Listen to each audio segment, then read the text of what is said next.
নিম্নচাপের ঘনঘটা কেটে গিয়েছে, আকাশে এখন মেঘের খেলা।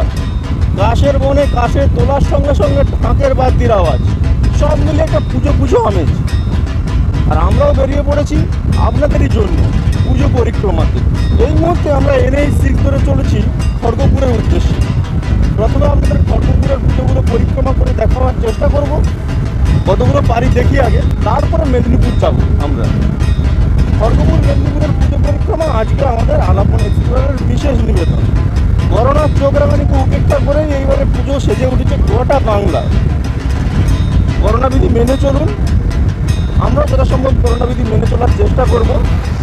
এই মুহূর্তে আমরা মাস্কটা খুলেছি কেননা ব্লগিং করার জন্যই। আপনারাও যথাসম্ভব করোনা বিধি মেনে চলার চেষ্টা করুন, মাস্ক পরুন, স্যানিটাইজ করুন, যথাসম্ভব দূরত্ব বজায় রাখুন, পুজোটা নিরাপদভাবেই এনজয় করুন। তো এই মুহূর্তে আমরা চলেছি খড়গপুরের উদ্দেশ্যে। আলাপন এক্সপ্লোরের পুজো পরিক্রমা দেখতে থাকুন। আর যারা এখন আমাদের চ্যানেলটি সাবস্ক্রাইব করেনি, চ্যানেলটি সাবস্ক্রাইব করে নিন। এইরূপ পুজো পরিক্রমা থেকে শুরু করে ট্রাভেল আপডেট সব কিছুই পাবেন আমাদের চ্যানেলে।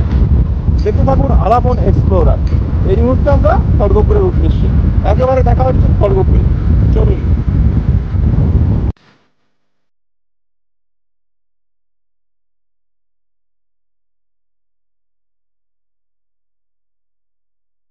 আপনারা দেখছিলেন আমরা রাস্তায় আস্তে আস্তে আপনাদের বলছিলাম যে খড়গপুরে আপনাদের পুজো একের পর এক দেখাবো। সেই মতোই আমরা এই মুহূর্তে রেল শহর খড়গপুরে এসে উপস্থিত হয়েছি এবং আপনাদেরকে এই মুহূর্তে যে প্যান্ডেলটি দেখাচ্ছি সেটি কিন্তু প্রেমবাজার সার্বজনীন দুর্গোৎসব। এই মুহূর্তে আমরা খড়গপুরের প্রেমবাজার সার্বজনীন দুর্গোৎসব প্যান্ডেলের সামনে দাঁড়িয়ে আছি। আপনারা দেখতে পাচ্ছেন খুবই সুন্দর মণ্ডপ সজ্জা। ভেতরে গিয়ে দেখাবো আপনার প্রতিমা, দেখতে থাকুন। আসুন তাহলে আমরা দেখাই সেই মণ্ডপ।